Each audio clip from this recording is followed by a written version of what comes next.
বারোভূঁইয়ার গল্প প্রসঙ্গে আজকে যার কথা বলবো তিনি হলেন যশোররাজ প্রতাপাদিত্য।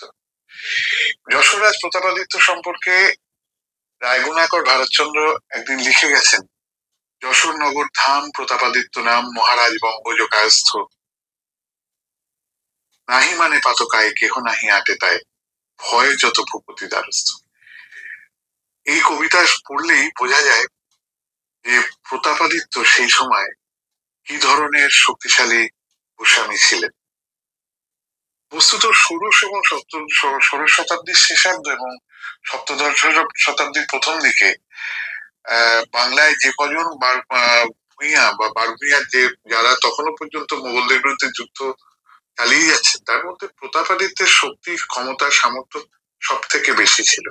প্রতাপাদিত্য যশোর খুলনাতে প্রায় 25 বছর রাজত্ব করে গেছেন ঠিকই, কিন্তু তার এই রাজত্বকালের কীর্তি কাহিনী এবং তার তার এই সুশাসন সম্পর্কে পরবর্তী 200 বছর এই এই যশোর খুলনা প্রতাপময় হয়েছিল।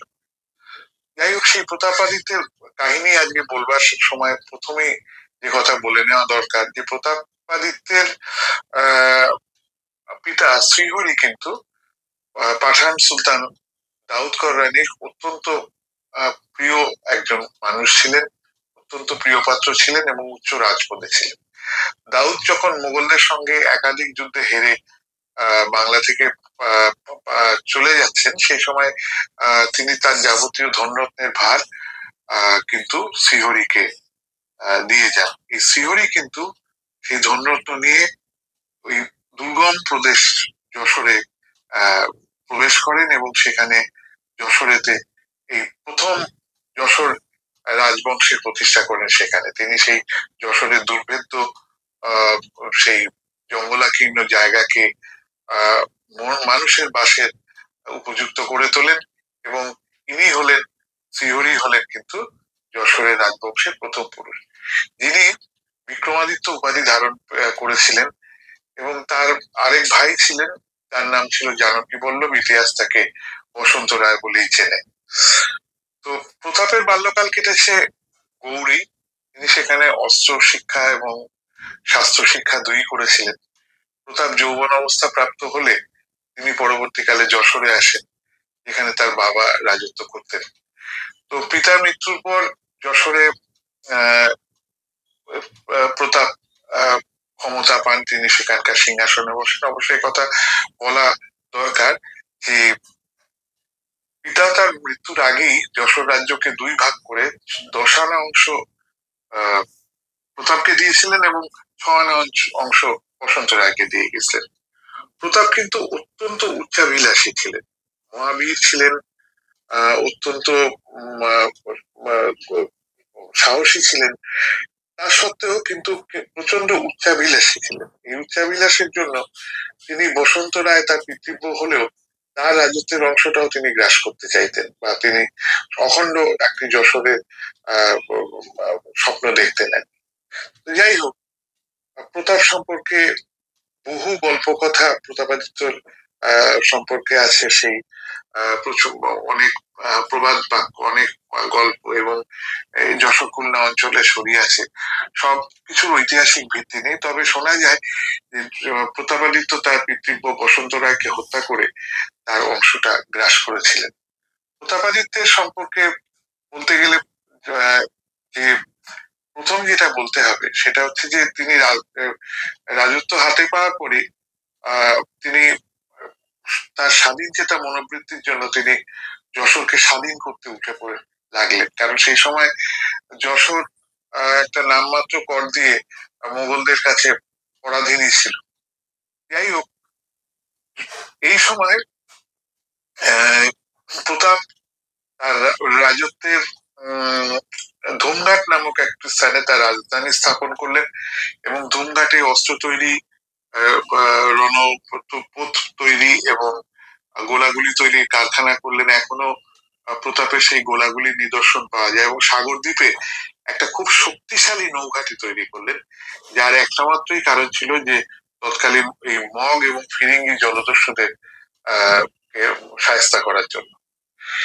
প্রতাপ সেই যুগের বাংলাদেশে এমন এক ব্যক্তিত্ব, এটা বললে অত্যুক্তি হবে না যে সমস্ত বেশিরভাগ বাংলাদেশের ভূস্বামীরাই এবং পর্তুগিজ জলদস্যুরা তার নামে অত্যন্ত সন্ত্রস্ত থাকতেন। যাই হোক, উড়িষ্যা থেকে আসার পরে প্রতাপ একসময় উড়িষ্যা গিয়েছিলেন। কেন গিয়েছিলেন সেটা ইতিহাসে সঠিকভাবে জানা যায় না। সম্ভবত সে সময় উড়িষ্যাতে আফগান বিদ্রোহীরা ছিল, প্রতাপ হয়তো তাদের সঙ্গে যোগাযোগ করেছিলেন। তো এরপরে কিন্তু তিনি কিন্তু মোগলদের বিষ নজরে পড়লেন। আমরা দেখতে পাচ্ছি যে ইতিহাসে দেখছি যে বাংলার সুবেদাররা পরপর এই প্রথম সুবেদার আজিম খাঁ, পরবর্তীকালে মানসিংহ এবং তার পরবর্তীকালে ইসলাম খাঁ চিশতি কিন্তু প্রতাপের বিরোধিতা করলেন। তো প্রথমে আজিম খাঁ যে বিরোধিতা করলেন, তিনি তার সেনাপতি ইব্রাহিম খাঁকে প্রতাপের বিরুদ্ধে পাঠালো। কথিত আছে যে ইব্রাহিম খাঁ প্রতাপের সঙ্গে যুদ্ধে পরাজিত হয়েছিলেন।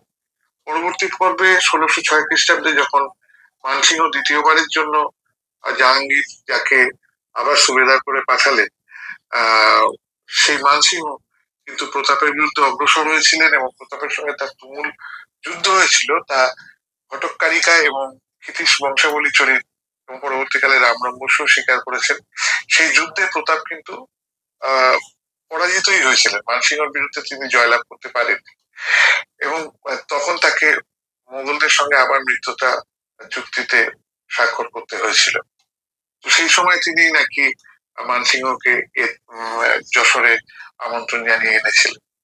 যাই হোক, এরপরে 1608 খ্রিস্টাব্দে যখন ইসলাম খাঁ চিশতি আসেন, তখন সেই সময়তেই কিন্তু প্রতাপের পতন ঘটে। ইসলাম খাঁ চিশতি অত্যন্ত কড়া মেজাজের লোক ছিলেন।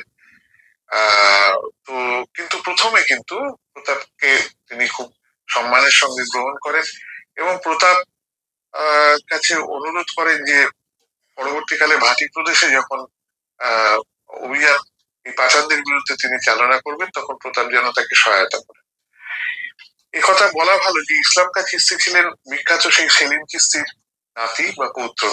তার সঙ্গে এসেছিলেন নুরজাহানের ভাই আসফ খাঁ, তার দেওয়ান হয়ে। এই আসফ খানের আরেক বন্ধু আমরা দেখতে পাই যে এই সময় বাংলাদেশে এসেছিলেন, যার লেখনী থেকে প্রতাপের সেই আব্দুল লতিফ, তার লেখনী থেকে প্রতাপের শেষ দিনগুলোর কথা জানা যায়।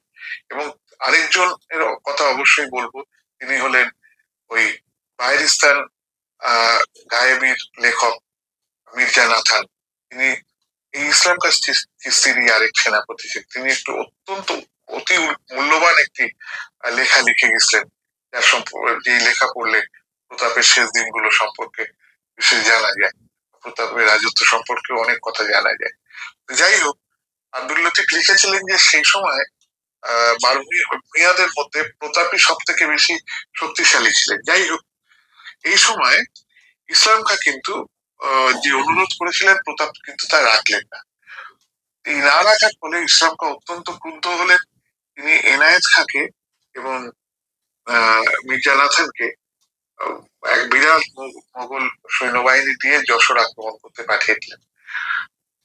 এই সময় প্রতাপ দেখলেন যে ইসলাম খাঁকে তুষ্ট না করতে পারলে এই বিশাল বাহিনী যশোরকে তছনছ করে ফেলবে। তিনি খুব তাড়াতাড়ি সংগ্রামাদিত্যের সঙ্গে কিছু রণপোত পাঠালেন এই ঢাকাতে ইসলাম চিশতির কাছে। কিন্তু ইসলাম খাঁ চিশতি তখন এতই ক্রুদ্ধ ছিলেন, এই রণপোত গুলোকে তিনি ইমারতির জিনিস বইয়ে বহন করিয়ে ভেঙে ফেললেন এবং তখন পরিষ্কার হয়ে গেল যে যশোরের সঙ্গে মোগলদের যুদ্ধ অনিবার্য। তো যখন এই অনিবার্য যুদ্ধ যখন অনিবার্যই হলো, তখন প্রতাপ কিন্তু তার প্রস্তুতি সঙ্গে সঙ্গে নিলেন। তিনি তার সেনাপতি কমল খাঁ খোঁজা উদয়াদিত্য এবং কতলু খাঁর পুত্র জামাল খাঁকে সৈন্যবাহিনী দিয়ে অগ্রসর হতে নির্দেশ করলেন, যে মোগল সৈন্যকে তাদের অগ্রগতি বাধা দেওয়ার জন্য। কিন্তু মোগলেরা একের পর এক যুদ্ধে যশোরের সৈন্যকে পরাজিত করতে করতে তারা ক্রমশ পিছিয়ে যেতে লাগলো এবং একসময় মোগল সৈন্য ধুমঘাটে এসে ধুমঘাট অবরোধ করলো। এখানে তুমুল যুদ্ধের পরে প্রতাপ মনে করলেন যে ধুমঘাট আর রাখা সম্ভব না, সেই জন্য তিনি এই এনায়েত খাঁর কাছে আত্মসমর্পণ করলেন। এনায়েত খাঁ চটপট তাকে বন্দি করে ঢাকায় প্রেরণ করলেন শৃঙ্খলিত অবস্থায়। উদয়াদিত্যের খবর পাওয়া যায় না, উদয়াদিত্য হয়তো এই যুদ্ধে মারা গেছিলেন। প্রতাপের শেষ পরিণতি কি হয়েছিল ইতিহাস তা বলে না। এইভাবে যশোর রাজ্যের পতন হলো এবং যশোরের পতনের সঙ্গে সঙ্গে বাংলার বারভূঁইয়ার একটা বড় অধ্যায় চিরকালের মতো শেষ হয়ে গেল। বাংলার বারভূঁইয়ার ইতিহাসে প্রতাপাদিত্য এক স্মরণীয় নাম। ঈশা খাঁ এবং চাঁদ রায়ের মতো তার জীবন কাহিনী আলো ছায়ায় ঘেরা। তার সম্পর্কে বহু কাহিনী কথিত আছে। তিনি কন্দর্প নারায়ণ, আমরা জানি যে ওই চন্দ্রদ্বীপের রাজা কন্দর্প নারায়ণের সঙ্গে তার বন্ধুত্ব ছিল এবং তার পুত্রের সঙ্গে তিনি তার মেয়ে বিন্দুমতির বিবাহ দিয়েছিলেন। এবং এটাও শোনা যায় যে তিনি এত সাহিত্য রসিক এবং সঙ্গীত রসিক ছিলেন, তার রাজসভায় বিভিন্ন গুণীজন অলঙ্কৃত করতেন। তো সেই সময় শোনা যায় যে বিখ্যাত এই বৈষ্ণব কবি গোবিন্দ দাস তার সভা অলঙ্কৃত করেছিলেন। যাই হোক, প্রতাপ রাজস্থানের মহারানা প্রতাপের মতো বাংলাদেশেও এক বিখ্যাত নাম। দেশের স্বাধীনতা সংগ্রামের ইতিহাসে দেখা যায় যে সেই সময় প্রতাপাদিত্য নাটক বাংলাদেশে অনুষ্ঠিত হতো দেশপ্রেমকে জাগরণ, মানে তার জাগরণের জন্য। আজ প্রতাপাদিত্যের এই কাহিনী এখানেই শেষ করছি। এক মধ্যযুগের এক সার্থক বাঙালি হিসেবে প্রতাপাদিত্য চিরকাল বাঙালির মনে এক স্থায়ী আসন পেতে রেখেছেন। এই কথা বলেই আজকে যশোর রাজ প্রতাপাদিত্যের কাহিনী শেষ করছি। নমস্কার। এরপরে আরেকজন বিখ্যাত ভূঁইয়ার কথা পরের